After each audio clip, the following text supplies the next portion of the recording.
Hello everyone, I'm Lynn Trong with the National Renewable Energy Laboratory, and I'd like to welcome you to today's webinar hosted by the Building America program. We are excited to have Pam Cole with Pacific Northwest National Laboratory, Ari Rapport with IBACOS, and Robby Schwarz with EnergyLogic here today to discuss air sealing best practices and code compliance for multifamily area separation walls. Before we begin, I'll quickly go over some of the webinar features.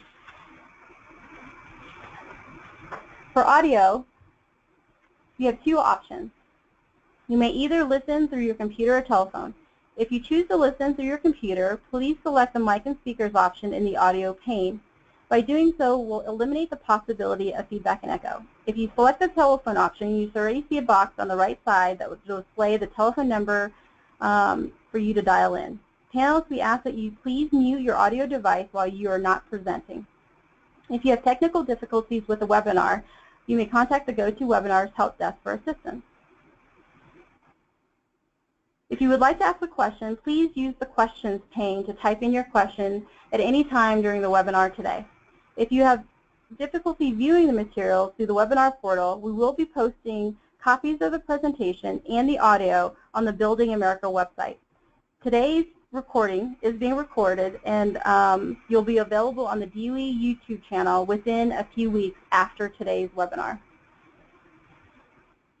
Before I begin, I will provide a short overview of the Building America program. Following the presentations, we'll have a question and answer session and closing remarks. For more than 20 years, the U.S. Department of Energy Building America program has been partnering with industry to provide cutting-edge innovations and resources to market. And now for today's presentation. Our webinar today is Building America, Air Sealing Best Practices and Code Compliance for Multifamily Area Separation Walls. Our first speaker today is Pam Cole, who's a building energy scientist and researcher at Pacific Northwest National Laboratory. Ari is the program manager at IBACOS, and Robby founded EnergyLogic in 2016 and is the director of builder relations. With that, I'd like to welcome the first speaker today. Pam? Thanks, Lynn. Before we begin into the actual presentation, this is a webinar that for the first time that Building America, one of the first times that we're going to offer AIA and ICC continuing education credits. So this is just a little bit of information. If you are an architect and an AIA member, you will be allowed to provide your information back to us with your AIA member number, and we will submit credit for you to AIA, and then you can check back in a week or so and check your transcript for those credits. If you are certified through ICC, if you're a code official and you're an ICC member and need a renewal of your certifications, we are going to be offering ICC CEUs as well. And with that, we will have a link at the end of this webinar. You'll need to take down that link, and then you will submit your name for a certificate of attendance for today's webinar, and we will you will have to submit your certificate and documentation to ICC directly.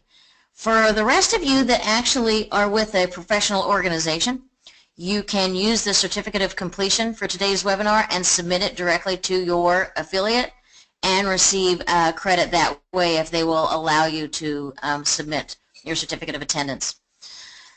Next slide. So a little bit about the course description today is that we have Ari and Robby that will be doing a lot of the talking on air sealing of area separation wall assemblies. A little bit of the details about the code requirements, what's involved in an area separation wall, and then getting into some of the barriers with the codes, and then what's going to be happening, our next steps as far as resolving some of those. And then some resources for you on items that are available to help you as far as dealing with area separation walls and code compliance if you're having issues right now in multifamily buildings. Next slide. So the learning objectives for today's webinar is we want to make sure you get an understanding of what the constituents of a UL fire-rated assembly is, understanding the disconnect between the fire code and the energy code for area separation walls, applying best practices for air sealing area separation walls in multifamily buildings. We We have a lot of good information out on the Solution Center, and we'll show you where that information is located.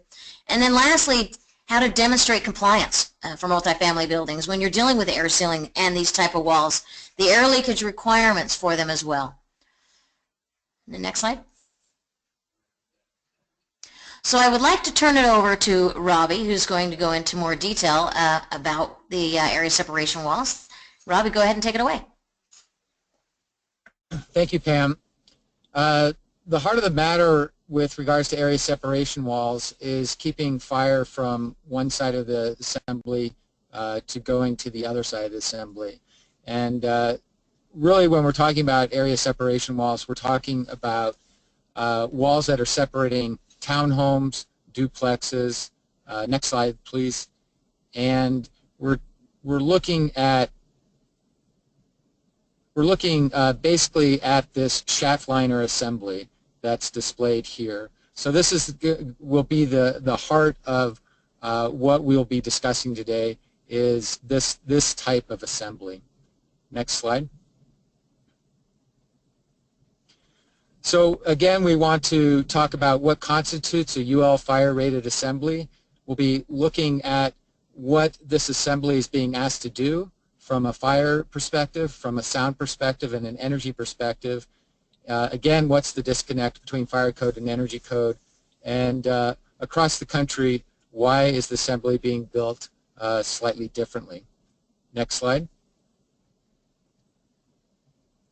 So what constitutes, we'll start with what constitutes the UL fire rated assembly. Next slide.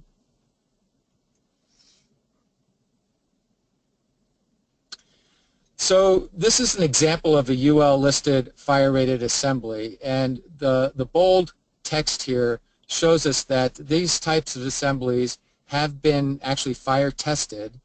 They've been listed by Underwriters Laboratory in UL.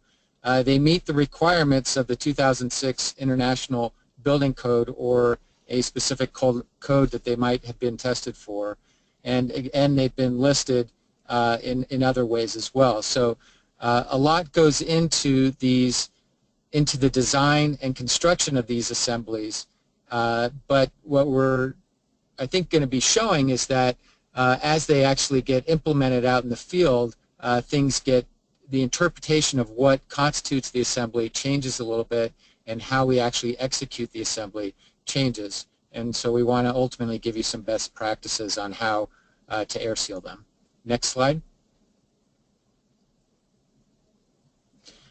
Again, as an example of the assemblies, this particular assembly is pointing out that they're using 1-inch thick dense glass.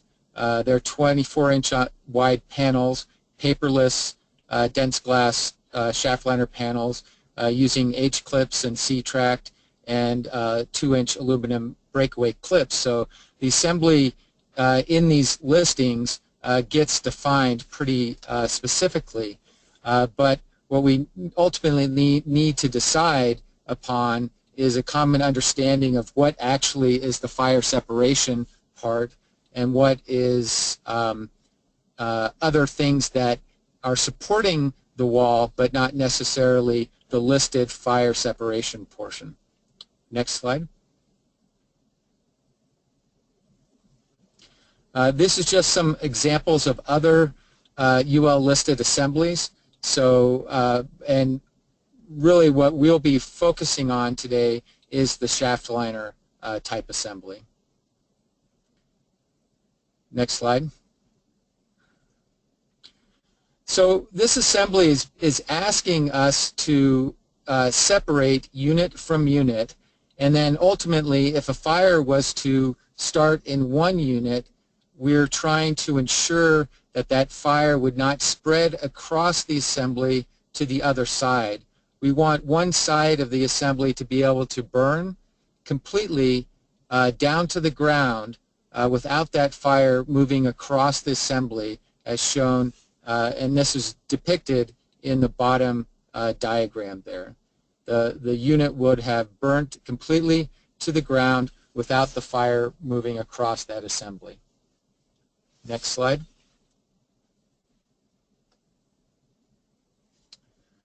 So the question is, what are we asking the assembly actually to do from a sound perspective? Next. So we've talked a little bit about what an assembly is doing from a fire perspective, keeping the fire from moving across the assembly. From a sound perspective, in 1961, this STC rating was introduced as a method for comparing sound transmission through various building assemblies. And so sound has become an important component of what these walls are being asked to do, so that we get limited sound transmission from one living dwelling unit to another adjacent living dwelling unit. Next slide. So we're asking these assemblies to do kind of two things. From a thermal perspective, well, from a fire perspective, we're trying to keep the fire from moving across the assembly. From a thermal perspective, we have an assumption that what we call an adiabatic wall, that there's no delta T difference, there's no temperature difference across that assembly. So in theory, energy isn't moving across that assembly. And then from a sound perspective, we're trying to ensure that the wall is able to dampen any sound that might be moving across that assembly. So these assemblies are quite complex, and we're trying to ensure a number of different things aren't happening across it. Next slide. One of the things that we're seeing, though, is that we're also being asked to insulate these assemblies. And the insulation is really from two of the three things that we're asking the wall to do. So really from a sound perspective, that thermal insulation is trying to help resist the flow of sound from one side to the other side, so that we can achieve that STC rating for the assembly.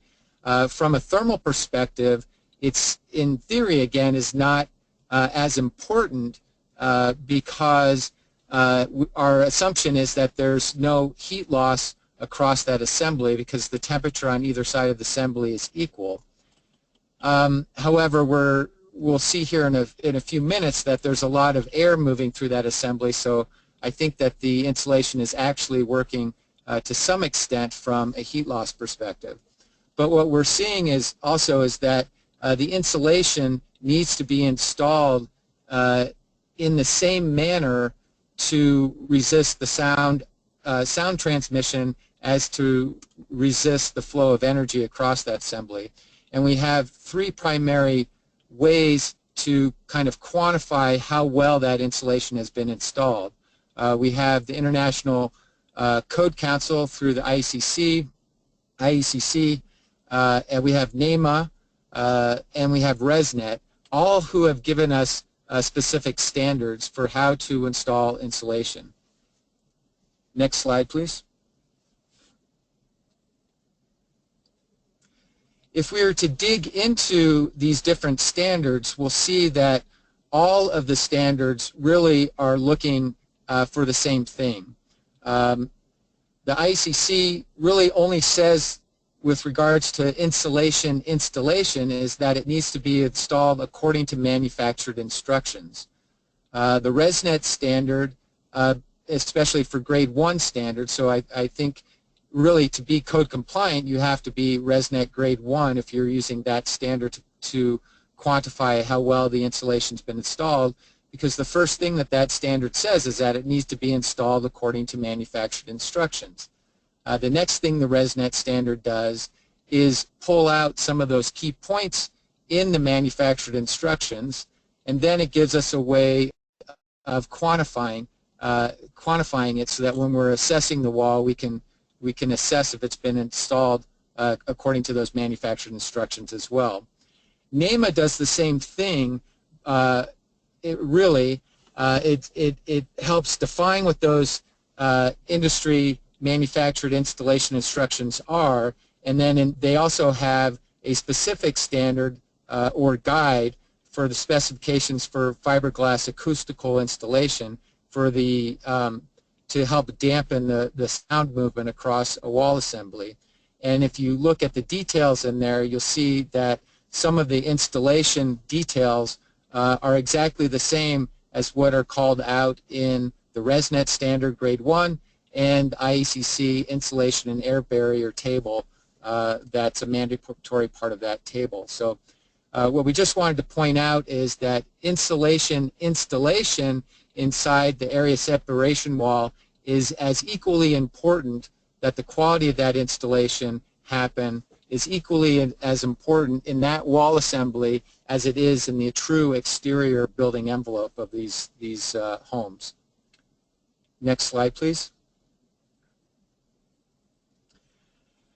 When it comes down to that installation, we just want to quickly understand how insulation actually performs. It's the ability of that insulation material to trap a pocket of air, and it's that stagnant pocket of air that gives us that rated R value, which gives us the resistance to the flow of energy and also gives us a resistance to the flow of sound across that assembly. Also, we want to make sure that that stagnant pocket of air remains stagnant, so we have to have an air barrier. So it turns out that insulation works exactly the same way as insulation works that we're putting on our bodies. So the woman on the left here has a fleece jacket on. The fleece jacket is trapping pockets of air, but if she walks out on a windy day, those pockets of air are moving out of her fleece jacket.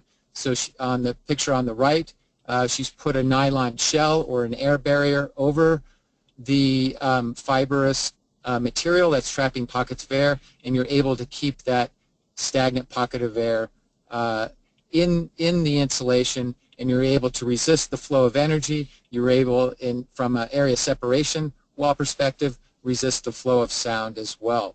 So what we see here is that just like in our building assemblies, we need to have insulation installed properly that is enclosed in an air barrier system in order to trap that pocket of air to meet the goals and the goals of that area separation wall, which is to resist the flow of energy and sound. And so let's move on to the next slide. And we'll talk a little bit about fire. So let's go to the next slide and ask, what's this assembly looking to do here? So this assembly, the third thing that this assembly is being asked to do is to stop the spread of flame.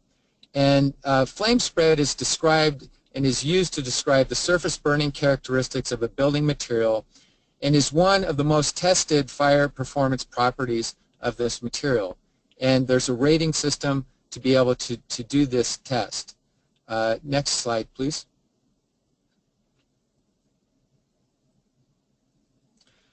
So these assemblies are actually constructed and then burnt to the ground. And we're trying to define the protection against fire penetrating a wall, a floor, or a roof, whether directly or through a high rate of heat transfer that might cause the combustible materials to be ignited on the other side of the wall or the floor away from the actual fire. So when we're starting to define the true fire rating characteristics of the assembly, we start to understand that it's not necessarily the whole assembly from interior drywall, framing that might be supporting that, and then the shaft liner assembly in there, but that on contrary, it's really just that 2 layers of sheetrock that's separating the 2 units, and trying to ensure that that 2 layers of sheetrock maintain the fire separation for a prescribed period of time. Next slide, please. So the ANSI standard is one way of doing that. The rating of assemblies are determined by actual fire tests. So they're building these walls, and then they're measuring how long it takes a fire to move from one side of the assembly where the fire has been started across that assembly. And we get our actual fire rating by ensuring that it takes longer than 2 hours, or if it's a 1 hour assembly, longer than 1 hour. But in the picture here, we see framing, we might see some clips. The object of all of those things is to ultimately burn down and fall to the ground while leaving the true fire barrier intact and standing, and keeping that fire from moving from one side of the assembly to the other side of the assembly. Next. So from an energy perspective, what are we asking the assembly to do? Next slide, please. So the code that got people's attention with regards to the energy side of the equation was the 2012 IECC. The 2012 IECC, next slide please, is asking us to air test these assemblies. And we see here that in climate zones 1 and 2, these assemblies, just like a single family, a home, townhouses, duplexes that are utilizing these area separation walls that we're describing today, would have to be at 5 air changes per hour in climate zones 1 and 2, and achieve 3 air changes per hour in climate zones 3 and 4. Next slide, please. What we're seeing in the field is that single-family homes aren't having difficulty achieving that air leakage requirement, but multifamily homes that are using these area separation walls are having difficult time meeting these air leakage requirements of the code, largely because this area separation wall, this shaft liner assembly, has a gap that runs continuously from the foundation up the front of the building, across the attic, and down the back side of the building. And that 1-inch gap is often open to the attic and to the outside at the front and back of the building.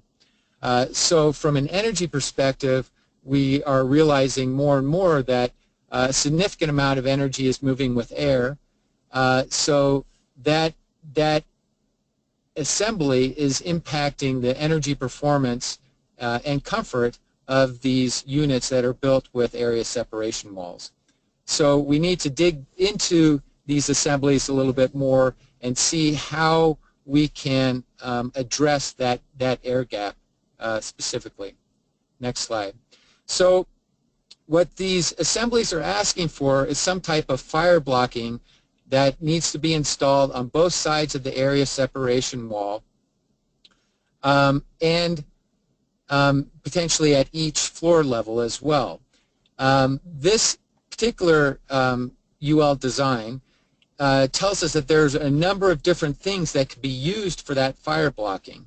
The bold section here says that we can use 2 inches of nominal lumber. We can use a gypsum board, including 1-inch dense glass, or we could use bat or blanket or mineral wool or fiberglass in those assemblies.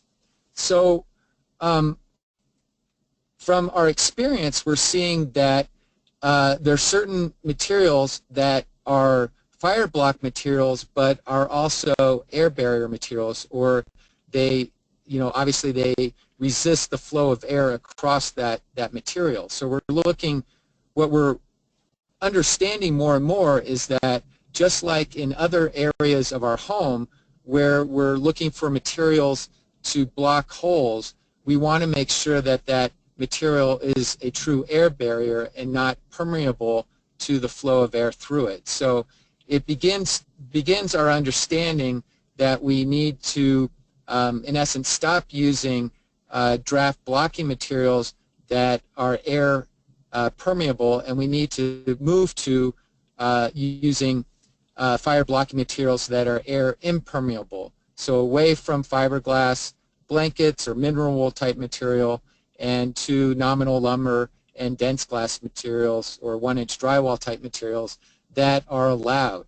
So The ultimate thing that we want to point out is that there's choice here, and a number of jurisdictions and a number of builders have not always recognized those different choices here. So you might have to take them back to the actual listing of the assembly to ensure that they understand that there are choices that you can make for the material that you put in this particular gap between the true fire assembly, which is the 2 layers of sheetrock, and the framing that's helping to support that on either side of the assembly.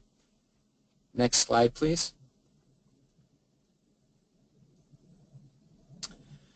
So this is an example of utilizing that materials differently. So moving away, in essence, to the pictured, in this case, fiberglass draft blocking material to an actual rigid material.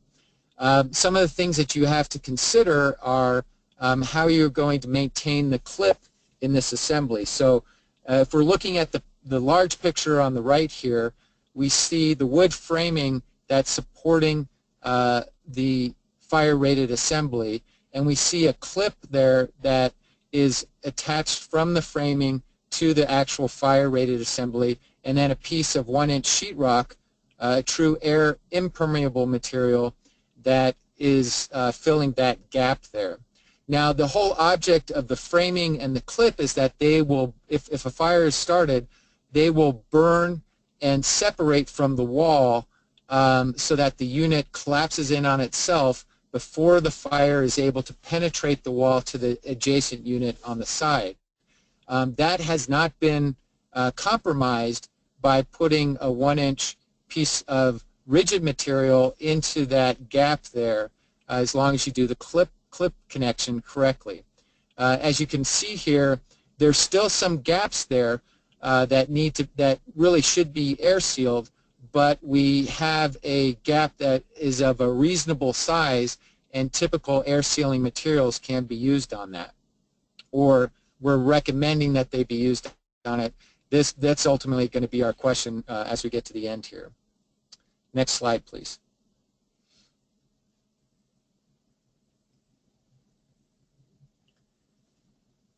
What we're finding is that if you're standing in the middle of a unit and you're looking at the area separation wall, in essence you want to picture frame that wall. So you want to put a piece of this 1-inch sheetrock, if we're standing on the second floor of a unit, for example, you want to put it to the attic in that gap. You want to put it to the front and back walls of that assembly, but you also want to put it between floor systems, which the lower right-hand picture is trying to get at. And ideally, you'll want it to hang over at the top and bottom of that floor system a little bit so that you have actually something to seal against there. In that way, we're separating floor from floor, and we're also getting a material in there that actually stops the flow of air there. Next slide, please.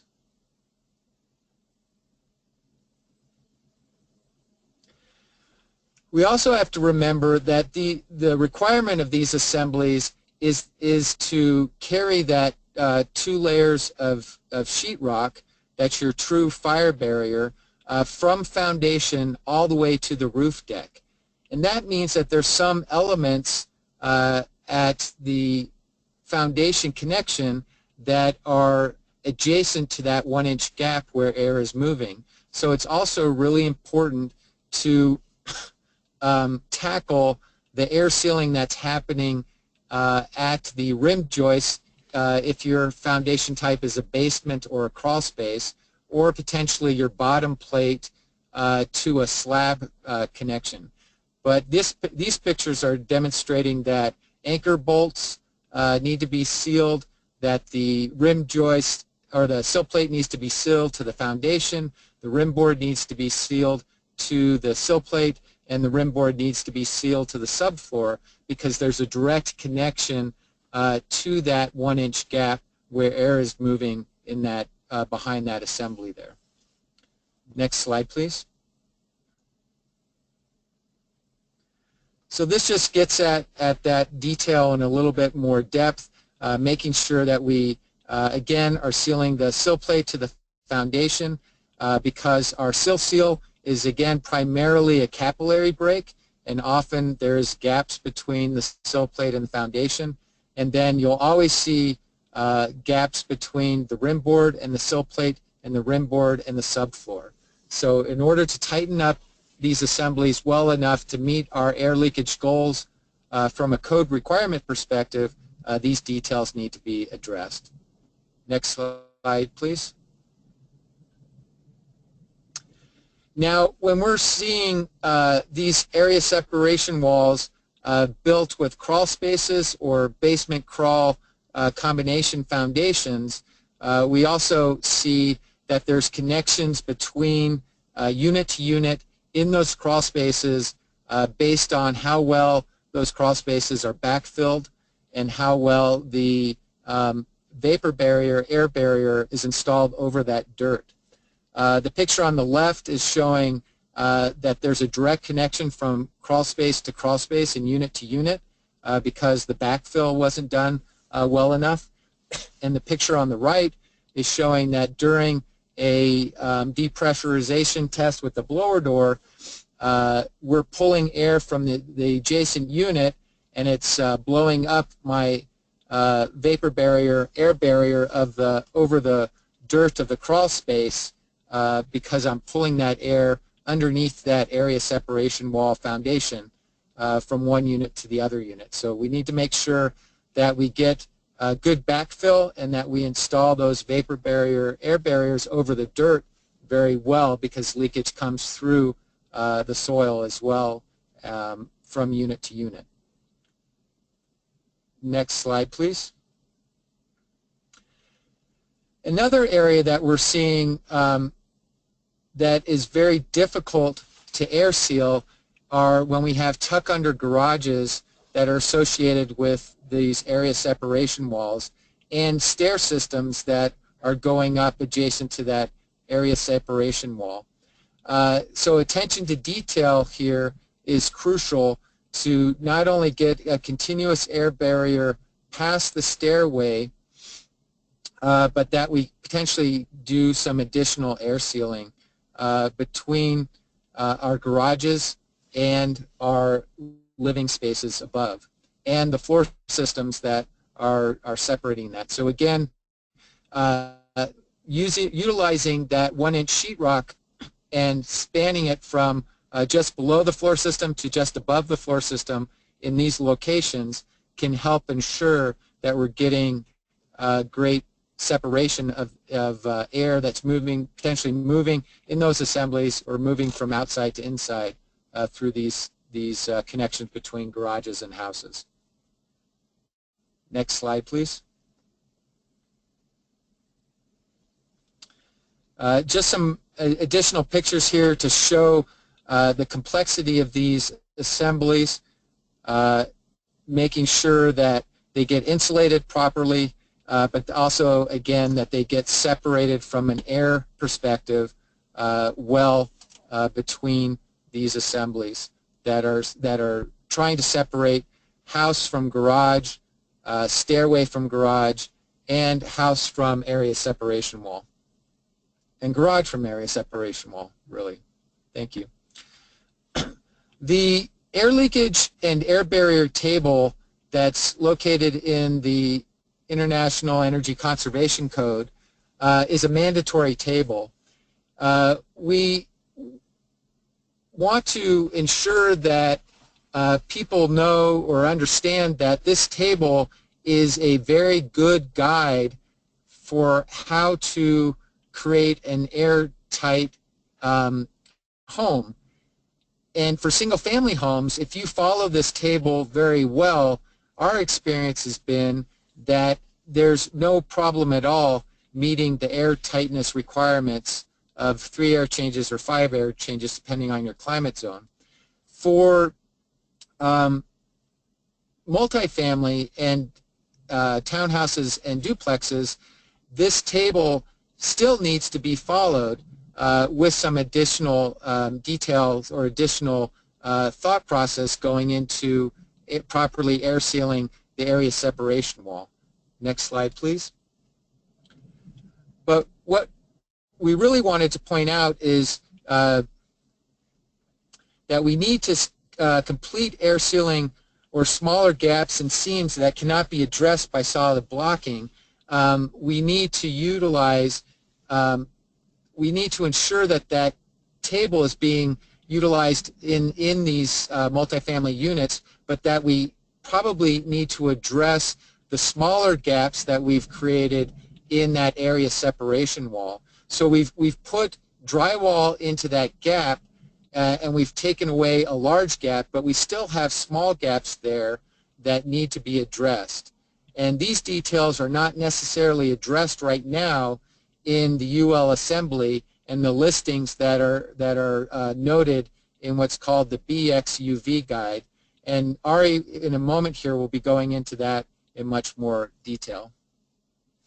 The other problem that we see are that many jurisdictions do not allow air sealing of these small gaps and these seams, and so we want to make sure that everybody understands that you need to begin a dialogue with your specific code jurisdiction to begin to understand what they will allow, what they won't allow, how they actually define that area separation wall.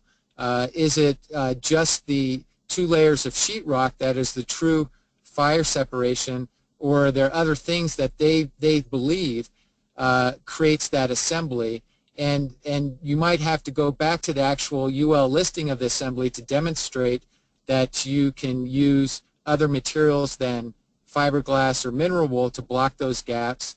And then next slide, please. That you might have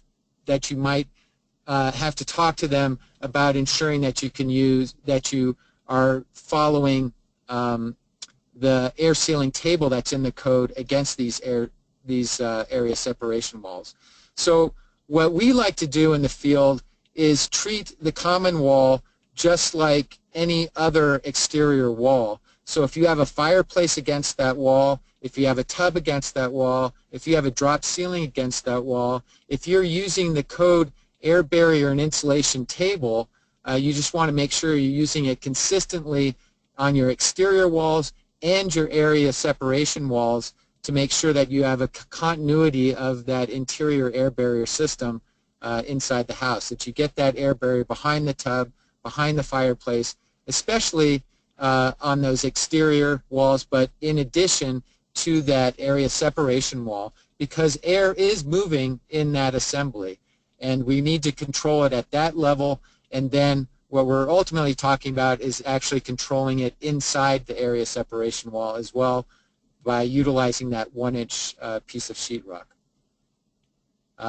Next slide, please.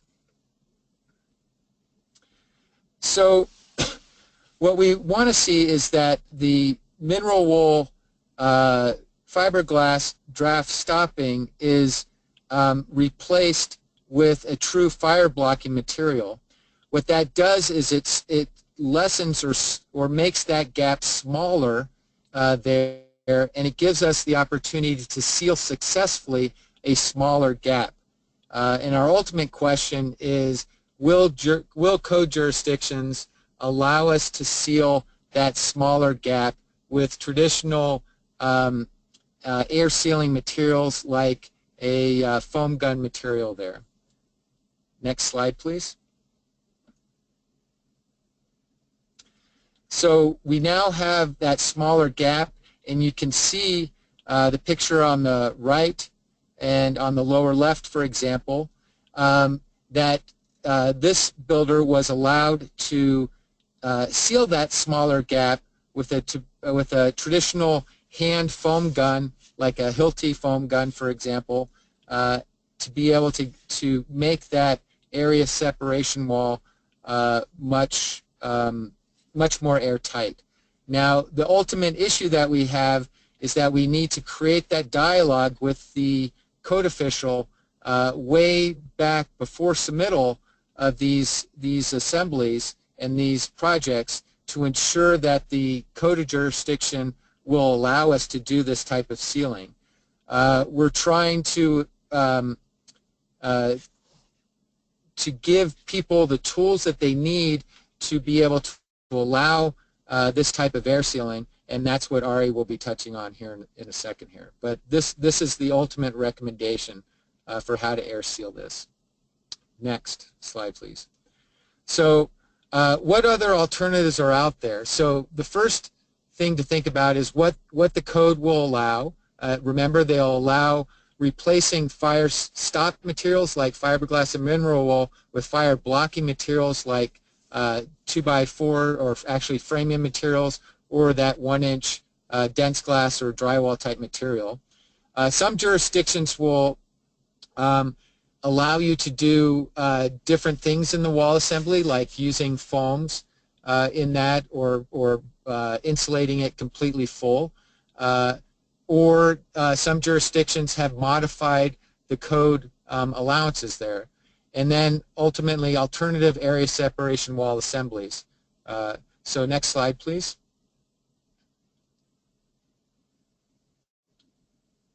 So this is an example of some alternative materials. And this is generally thought of as a jurisdiction by jurisdiction approval that's needed for this alternative material. But in this case, instead of using 1 inch of sheetrock, they filled that 1-inch hole or gap with foam. And again, some jurisdictions will allow that and some jurisdictions won't allow it. The big takeaway here is start the dialogue with the jurisdiction as soon as possible so that you can start identifying what they'll allow, what they won't allow, and or you can start building your case why you want to use this method instead of another method for sealing that assembly. Because ultimately you have to do all of this pre-planning to be successful at meeting that air leakage requirement that's in the code right now. Next slide, please.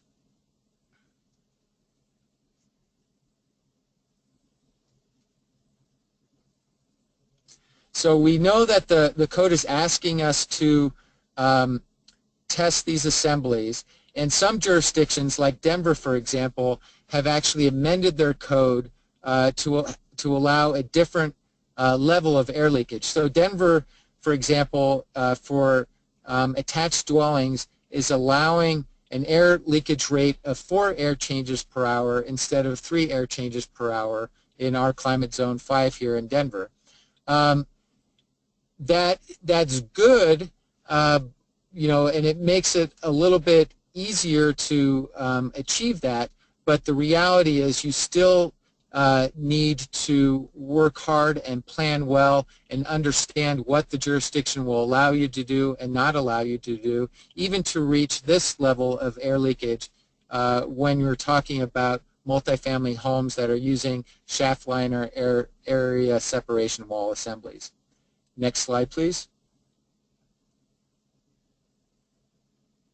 New York State is another example of a statewide code in this case that has changed the matrix from an air leakage, air changes per hour matrix to a CFM per square foot matrix that you can use or are required to use in New York State to measure the air leakage of multifamily housing. Now, this particular matrix is actually even more beneficial for stacked multifamily units where you have area separation floors systems from to above and below a unit, and area separation walls from unit to unit, because you're able to take into account not only the leakage that is happening from directly outside to inside that unit, but from unit to unit as well. So we're getting into what's called compartmentalization, and I don't want to go too far into this, but it is an interesting matrix to start thinking about. And if you have an ability to impact how this is being adopted in your particular jurisdiction, this might be a really interesting matrix to think about for for your particular jurisdiction. Next slide, please. Fort Collins is another jurisdiction that has, and this, Fort Collins is in Colorado, that have looked at different matrices that demonstrate compliance with the air tightness requirements of code, and they've gone a little bit different step here in that they're defining air leakage for specific housing types, and they've looking at single-family houses. They're looking at single-family attached houses like duplexes and townhouses versus multifamily houses, and they've also gone into air testing and air leakage testing for commercial buildings. So these are just 3 examples of what jurisdictions are doing around the country, and it's really important, again, to understand what your particular jurisdiction is looking for and how you're going to plan to be successful in that particular jurisdiction, because especially with multifamily, it takes significant planning up front to be successful at the end. And because blower door testing or air leakage testing happens at the end, you don't want to be caught off guard at that end process there. Next slide, please. Other things to think about are different alternative area separation walls. So in this case, they've put drywall air barriers on both sides of the assembly so that your air gap is actually separated between the two units there. So it's another way of thinking about it. I think the area separation walls, or the shaft liner area separation wall, a lot of people believe is the most economical system, and that's why it's probably the most widely used system. But we just wanted to show you that there are other alternative area separation wall assemblies there that might be doing a better job at actually separating that air gap from the units themselves there. Next slide, please. This particular area separation wall puts 2 layers of sheetrock on either side of the assembly, again giving you a continuous air barrier. There's little to no air leakage from unit to unit, and there's no direct connection to the outside or to the attics in this type of assembly. There. Next slide, please. This one and the next example are kind of doing the same thing.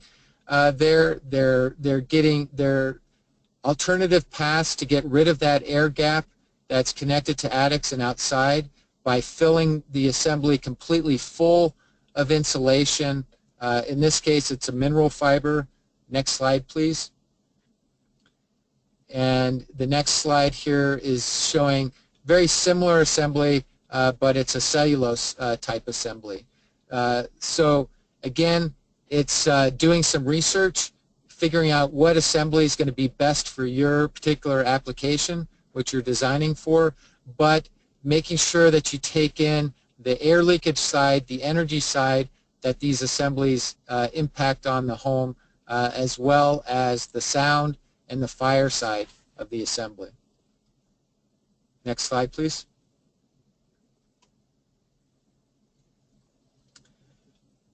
Just another example of an alternative area separation wall. Next slide, please. So now I'd like to pass off to Ari, who will be taking us into our next steps. Thanks, Robby. So what I'd like to do is give everybody a little bit of information about work that has been done in collaboration with DOE through Building America to address fundamentally the issue that, that Robby has been discussing, which is air sealing of these fire-rated area separation walls, specifically to make it really clear so that any code jurisdiction, any code official has a mechanism by which they can point to approved methods of air sealing these walls that can address not just what's already allowed, which is the use of the solid blocking material, but also air sealing of some of those smaller gaps and seams and things like that in the wall system. So next slide. And this is just a kind of a recap, but I'm going to get a little bit more, pinpoint a little bit more of the issue related to code. So as Robby's done a really good job of presenting for us, there is an energy impact to the way that many of these area separation wall assemblies are currently being constructed, where air movement from outside to inside the dwelling unit can have an energy impact and ultimately, is a quality issue when it comes to construction, not being able to get that assembly built according to what we understand are the best practices. So how this is sort of the circuitous route in many ways that ties to the code is, or maybe straightforward, I should say, is that right now these fire-rated area separation wall assemblies are being tested and listed by UL according to their standards and test protocols. And most of these assemblies do, as Robby indicated, allow for some of the solid blocking material, but there's no, for the most part, there's no explicit verbiage, language in these UL-listed assemblies that that allows for, makes it okay to use other air sealing methods such as foams or caulks. And as a result, what we're finding is when code officials are asked to make a assessment of whether or not those foams or caulks could be used, the result is that some of them will default to, hey, it's not listed in the UL listed assembly, therefore I'm not comfortable allowing it.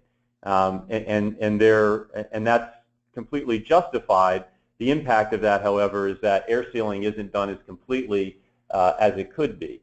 So, so that makes it difficult both to achieve the performance, the energy efficiency, quality performance of properly air sealing those walls according to industry best practices, but also makes it really difficult for builders to meet those air tightness targets that are currently in the 2012 IECC, which is in the climate zones 3 through 8, 3 air changes per hour tested at 50 Pascal. So, so there's kind of a conflict where the code requires the use of the UL listed area separation wall assemblies, but then the code also requires that air tightness limits of 3 ACH 50 are met, which is really difficult without air sealing using these materials, which are not specifically indicated as optional air sealing or allowable air sealing in the UL listed assemblies.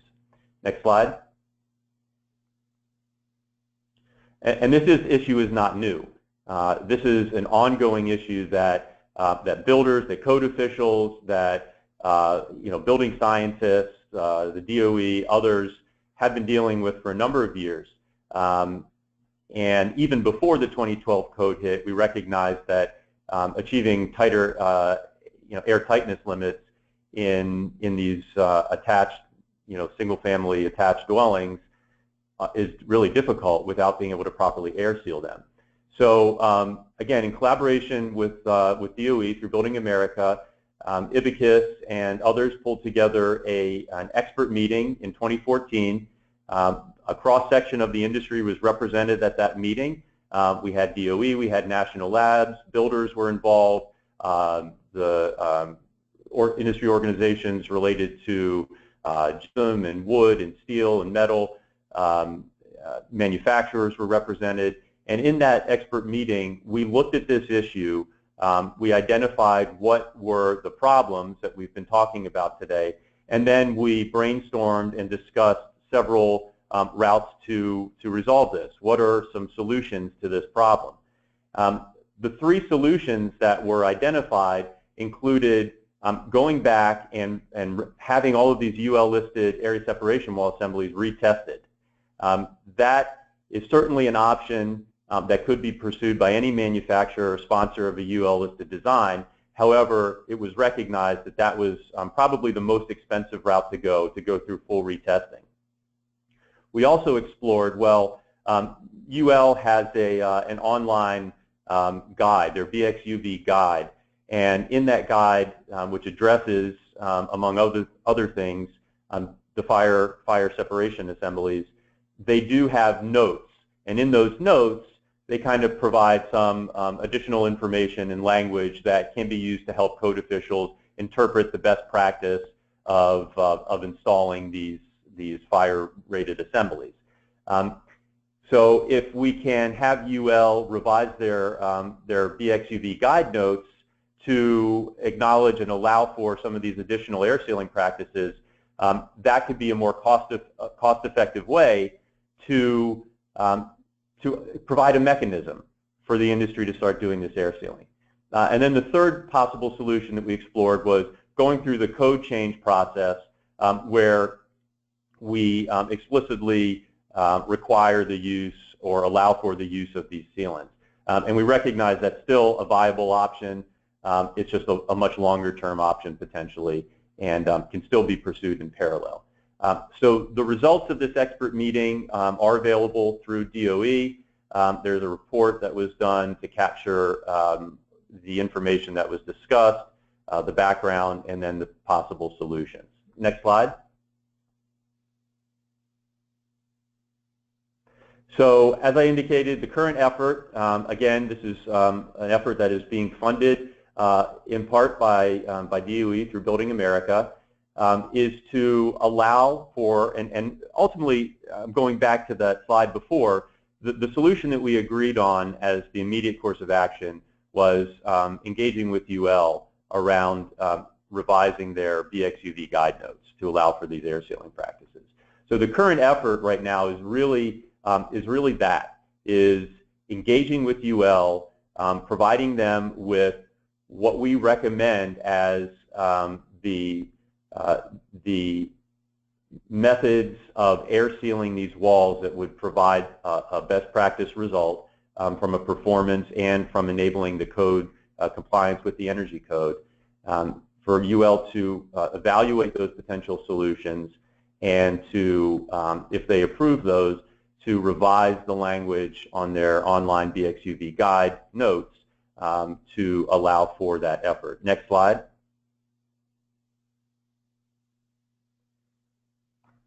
In addition to asking UL to evaluate these potential air sealing methods, and then to revise their online BXUV guide notes, we're asking that they offer as guidance to the industry a guidance document on their online technical library. Their technical library has a number of different, call them two-pagers, that provide some quick reference information for code officials, for field installers to utilize in their different listed assemblies. Next slide.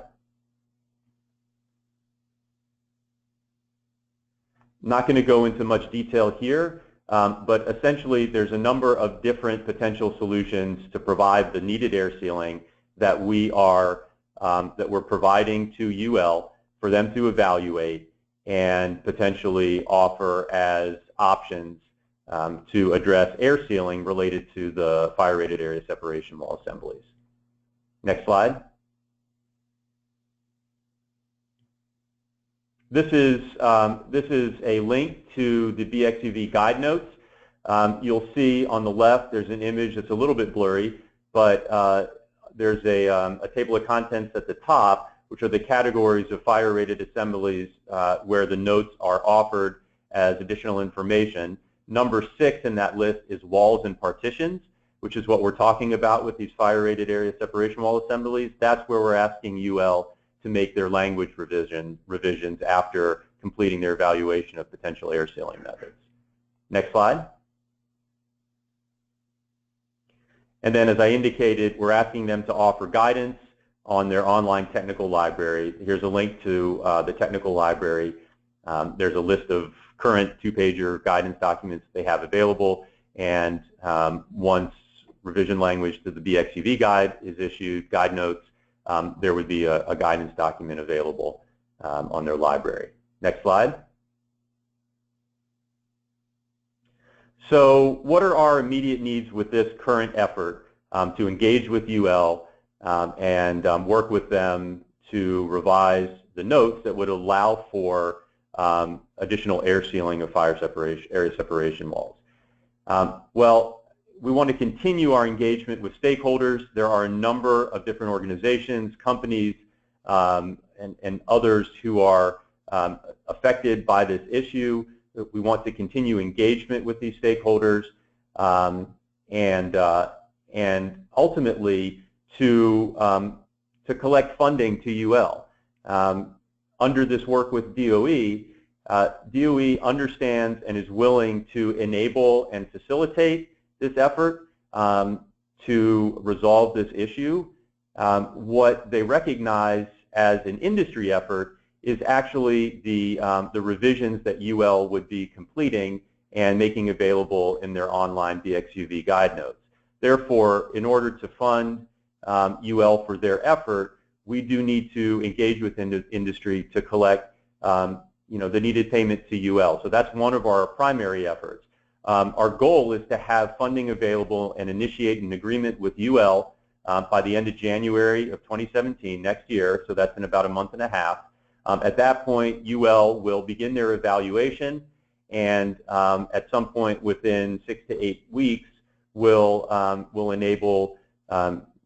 issue their assessment, their results, and if successful, if they agree with the proposed solutions, they will then provide the language revisions onto their online BXUV guide. So we're hoping that that would be complete by the end of April, and then they would make their technical guidance document available on their online technical library by mid-year.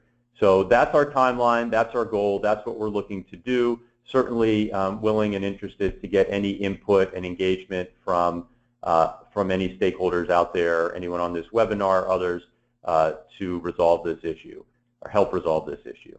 Next slide. So with that, Pam is going to provide for you guys some information on available resources through DOE. Thanks, Ari. The screenshot that's up is Building America's Solutions Center. Now, this is getting to be a pretty much widely used resource for builders, architects, and code officials. And within the Solutions Center, there are different little mechanisms and areas that you can go. Over on the left-hand side of this screenshot is there are building components, so you could go in and different mechanisms as looking and searching for materials through building components. What I have up on the screen is I have searched on the guides. There's hundreds of guides that are within the Solutions Center, and I've chosen for today's webinar air sealing multifamily party walls as the example. There's Home Energy Star certified homes information on Home Energy Star. There's also a lot of information on Zero Energy Ready homes, EPA Indoor Air Plus, and then there's additional resources. There's a sales tool. I won't get into a lot of these, but there is a tutorial that's within the Solutions Center that can take you through, explain some of these. There's a mechanism to ask questions if you have questions with the content that's within the Solutions Center. There's hundreds of CAD files. Showed you some of them today. There's additional ones that are also in this library. There's an image gallery that shows a wrong and a right way on different techniques and solutions. Some are air sealing, some are other framing and so forth. There are also videos, climate-specific solutions, and then there's code briefs. So what I'm focusing really on is the code briefs. Code briefs were just developed this last year and beginning of the year before.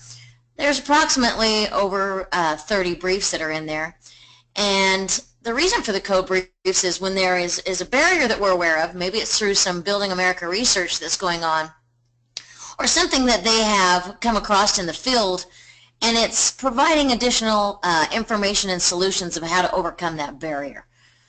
Since there was one on multifamily party walls, this code brief was developed. There's two ways to get to code briefs in the Solutions Center. On the left-hand pane, you can go right directly to the listing of all the code briefs, or you can, within a guide, if the guide has a code compliance brief, which the multifamily does have one, the tabs across the top are all the other pieces of information and content within every specific guide. And within those, there's a tab called Compliance. And then in the upper right-hand side, if it has a code compliance link or a code compliance brief, it will take you to this additional information on the brief that I'll show you an example of. And again, I'll touch just one more before we go to the next slide. Is the other content that's within the guides in the Solutions Center is there's a scope that explains the actual details of the topic at hand, this one being on multifamily party walls, a description, success, if there's a success story of how to do this new technology or solution better. There's climate information, there's training, might take you to some additional links outside the Solutions Center on available training. There are CAD drawings that might be available on this topic. Compliance goes into, under this tab, it'll start out with Energy Star certified home specifications, if there is any.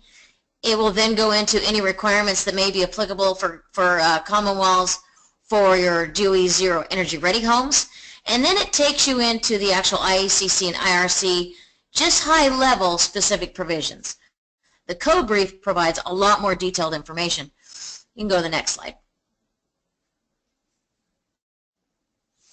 This is just the other way of how you can get to the code briefs, another screenshot. If I was to click on the left-hand side of the Solutions Center where it had the menu item code briefs, it would then take you to this screen where it lists out all the code briefs that are available. You can also search on them and other information that's in the Solutions Center on the right-hand side. So you can filter by topic, you can filter by keywords, or you can even filter by climate zone.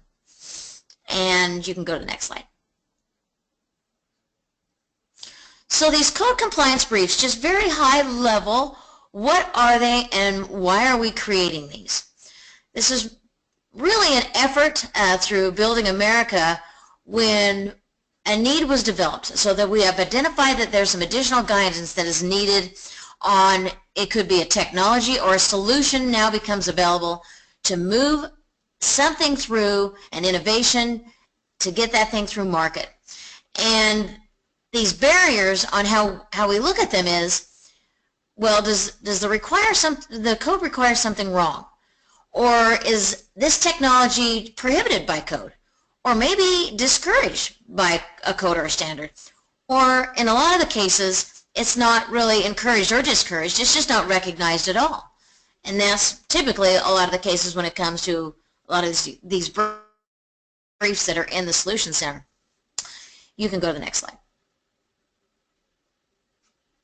So the intent of them is really to take a lot of the information that Building America has, and some of them are really detailed research reports that might be over 100 pages long, where a code official just doesn't have that time to go through a 100-page report to determine if a certain technology or a certain provision that maybe a builder has in his plans, if he'll accept it for compliance, maybe a plan review or maybe during a final inspection.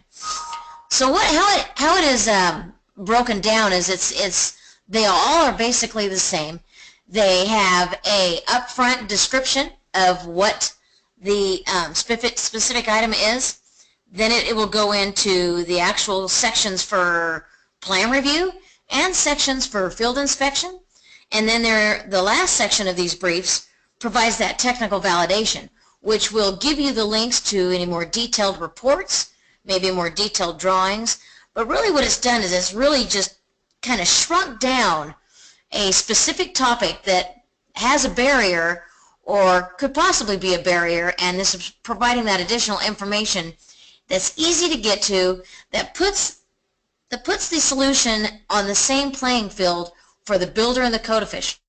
So both of them can be looking at these code briefs and going, okay, I understand it. Here are all the code sections involved. Can take you out to where the codes are. And it's more of a discussion for you can discuss the solution together and hopefully get that technology through so plan review gets approved and final inspection is done. You can go to the next slide. So with that, the resources here, here's the screenshot of the actual code compliance brief for air sealing the common walls. And this is just the first page. There's several pages to this brief. There's a lot of different code sections. As Robby got into, there are a lot of different code requirements. You get into fire ratings, you get into sound and so forth, but there's also in here air sealing techniques and air sealing and the provisions that's in the code. And then lastly, alternative materials and methods, which is allowed by code, and those solutions that will help you get there. For the main reason for multifamily is meeting those air leakage rates that are in climate zones 3 through 8 at 3 ACH 50. This is another example of this code brief is quite popular. The City of Colorado, the state of Colorado has taken this brief and provided it to several code officials throughout the state because this is one of the topics that they receive almost about 100 questions a month on. We know that there's issues with testing these buildings, so we're trying to provide the resources and then the education and outreach to try to overcome this barrier. And that's really the intent of a lot of these code briefs, is providing that additional information to help provide the education and outreach to get these different solutions and technologies out in the marketplace. You can go to the next slide. This is just a screenshot of the Solution Center itself because there is quite a bit of content, not just the code briefs, but it provides an interface for, if I'm a code official or a builder, I can basically log in and start creating field kits.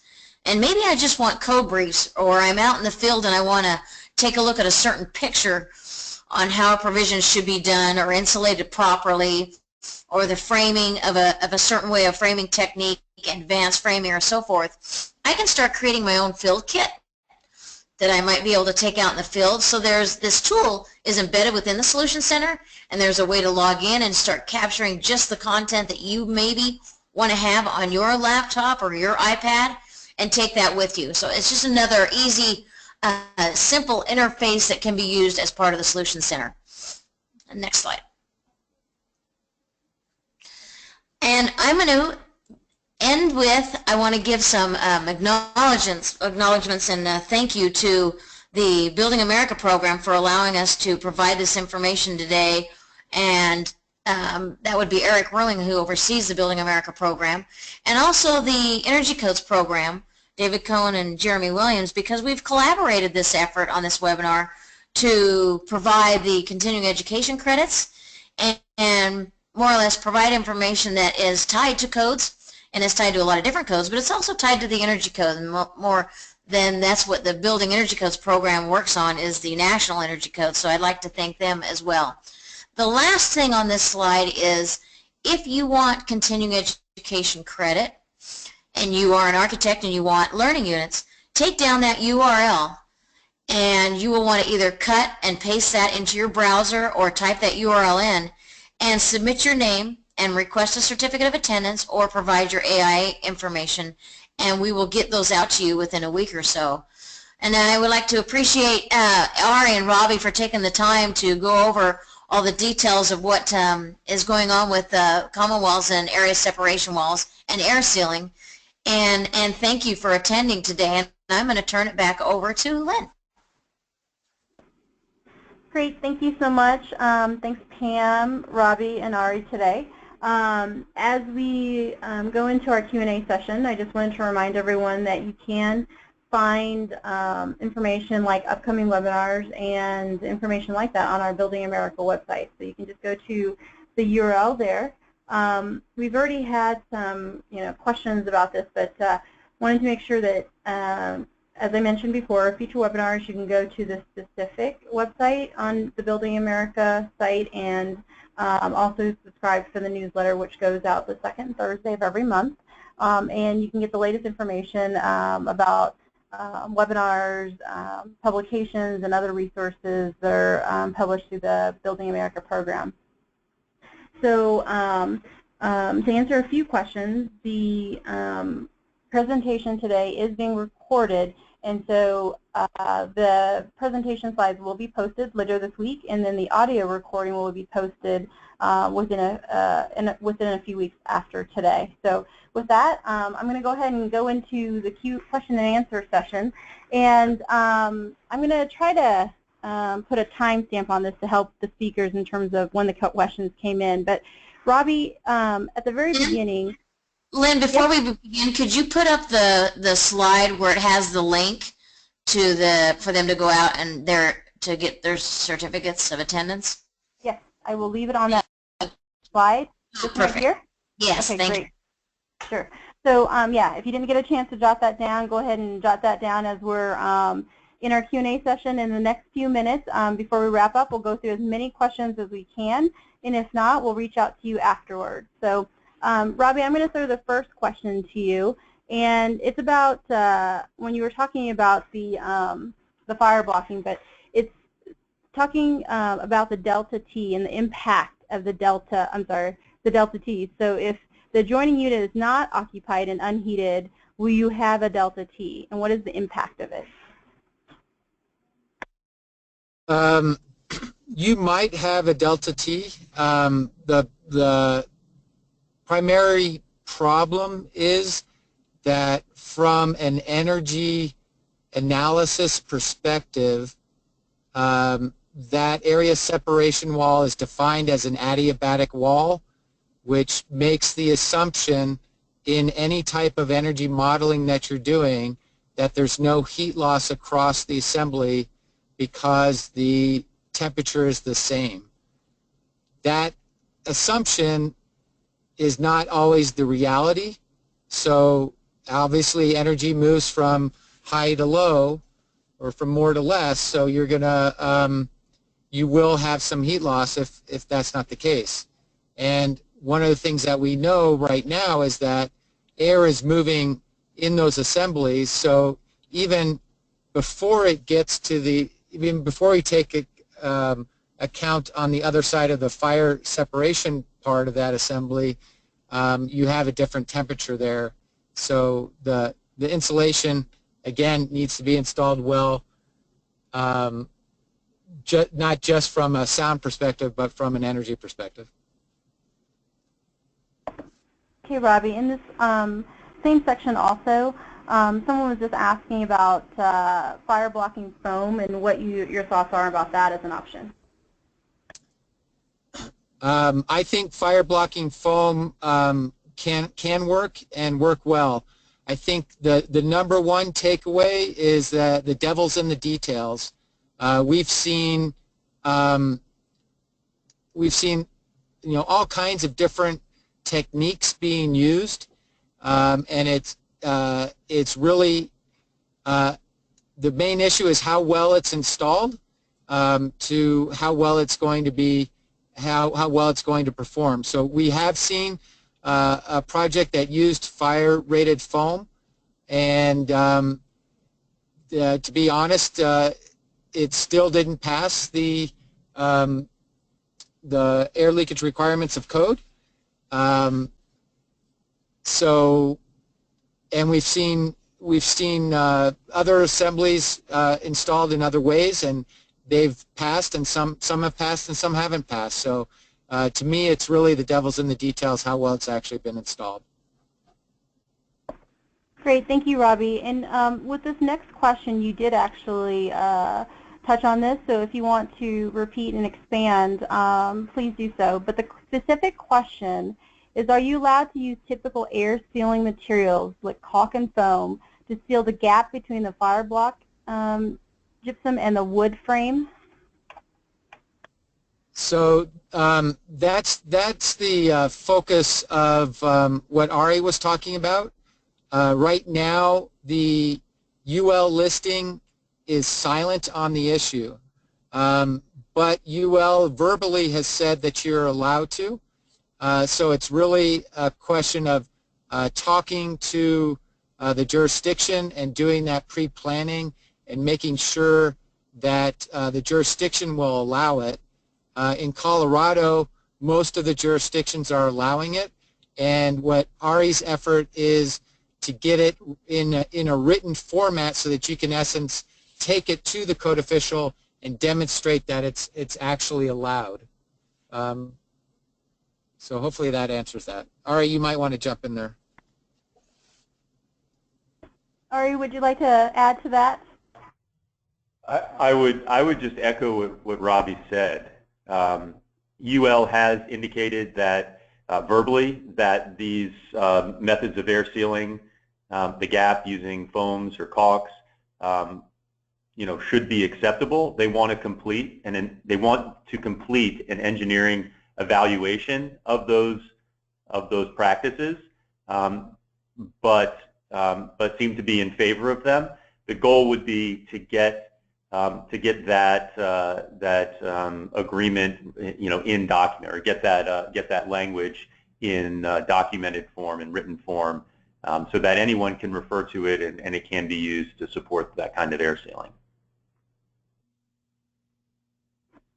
Great, thank you.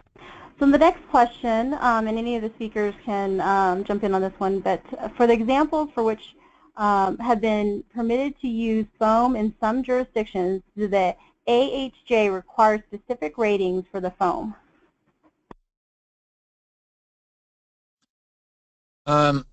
What we've seen is that the jurisdiction having authority, or is basically saying yes or no, you can use this, and they would want, yes, they would want, I can't say that they have asked for a specific fire rating certificate, but they have asked for some documentation that the material is as a fire rated material.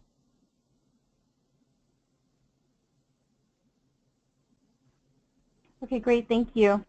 So the next question is, what is the exact purpose of the 3/4 inch air gap in the wall assembly? Is this to allow fire to easily get to the aluminum clips so they melt and allow the structure breakaway? Could you please explain?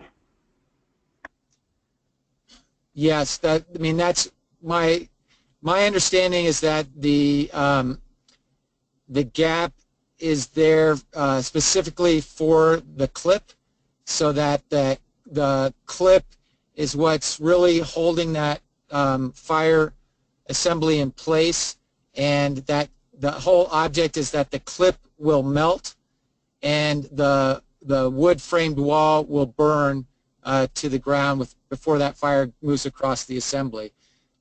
So you don't want to attach the framing directly to the drywall fire assembly, and so the gap is to make sure that you have that space for the clip and that you're not directly connecting, again, the framing to the fire assembly. Great, thank you. And before I go into my the next question, I just wanted to flip it to the contact page upon request, and I will go back to the link for the credit to it. But there is a request to have the speaker's contact information up. So for the next couple of questions, I just want to hold it on this slide. So Pam, the next one is for you, and it's in regards to the code briefs that you talked about. In developing the code briefs, is there a review done to assess and integrate any ICC content on the topic which may already have been developed, such as, interpretation? There is no interpretations, one, because we're not allowed to do an informal or formal interpretation of ICC's, any of ICC's code. That is up to them to provide those. You can request an interpretation through ICC, and they actually have a code forum on specific codes that you can go into and ask a question or submit one directly through ICC's mechanism. I have been working with ICC. They're aware of these code briefs. I think there's a lot more that can be done with ICC, and I'm working on that. The first one being is that we are, appreciative that the COES program allows us to be able to offer CEUs for these trainings. The next one will be is taking a look at, is there more information, and is it possible if there's an interpretation, and it might be that ICC would allow us to add that to that code brief. I think it would be of great value, because really that code brief is for the code officials and builders to be on the same playing field when there is a certain issue at hand, such as this one, what's allowed and what isn't allowed, and what are some of the resources to make sure that you can move this through the process and there isn't an issue with getting this solution recognized and implemented. So again, that's a great question, though. It's a very great question. Great, thank you, Pam. And I think that we do have some more questions about the fire blocking foam. So Robby, if you want to repeat or expand, feel free to do so. But this question is that, as you mentioned, would you even have to use fire blocking foam? Wouldn't regular foam be allowed because of drywall on the inside of the wall? I believe that that's what UL will be determining, and I believe that you can, but again, nothing's in writing, so that's just my personal opinion. So that's our complete goal, is to get something in writing in the guides that UL develops, so that you can move ahead with clear understanding of what's allowed and what's not allowed, and take that to each jurisdiction in your planning process for these assemblies. Great, thank you. And this next question, any of the speakers are welcome to jump in on this one. Where does building envelope requirement of IECC define thermal envelope to include part wall interior to a building? You want me to answer that one? Sure. Well, on the residential side of the IECC, there is a definition for building thermal envelope. However, there is not a definition in the IECC for that common wall. Back in the 09, there actually was a provision in the air barrier table on how to air seal common walls. And for some reason not known, that common wall, just that line item for common walls was taken out. But there is not. I hope I'm getting at the question, and Ari and Robby, you can expand upon it. Then the commercial side, if you go over to the commercial chapter, there's additional details, and again it goes into multifamily, but you will not find in the definition for that building thermal envelope where there's really not a discussion on it when it gets into the common wall area. I'll just add real quick that this issue was brought up at the last code hearing process, and it didn't successfully go through the code. So we're going to have to go through another 3-year process to try again. And so again, it just brings up the issue of needing to have this dialogue with your particular jurisdiction as soon as you know you're going to be building these types of assemblies, so that you can get these things defined for the particular jurisdiction that you're working in. Great, thank you. And I apologize to the audience. We aren't going to be able to get through all the questions today, but we'll make sure that the speakers are aware of the unanswered questions. So I just want to wrap up with one final question for our speakers. Is air sealing at the sheetrock level a good strategy for complying with the ACH requirements? I would say that it's part of the strategy, but it can't be the sole strategy. So that's why I was saying that you need to treat your area separation wall just like your exterior walls and get the continuity of that interior drywall air barrier system behind a tub that's adjacent to that wall, for example. But you most likely are going to still need to address the gap in the area separation wall to be completely successful. It's the integration, the synergy of all the air sealing that has to happen to be successful. Great, and thank you. We have a lot of our participants expressing their thanks through the portal as well. So thank you, Pam, thank you, Robby, and thank you, Ari, for your time today and your expertise. And for all of our participants, we appreciate the time that you've given us today. If you have any questions after the webinar, please feel free to reach out to us. The email address is building.america@ee.doe.gov. And with that, I hope everyone has a wonderful holiday season, and thank you everyone for your time today.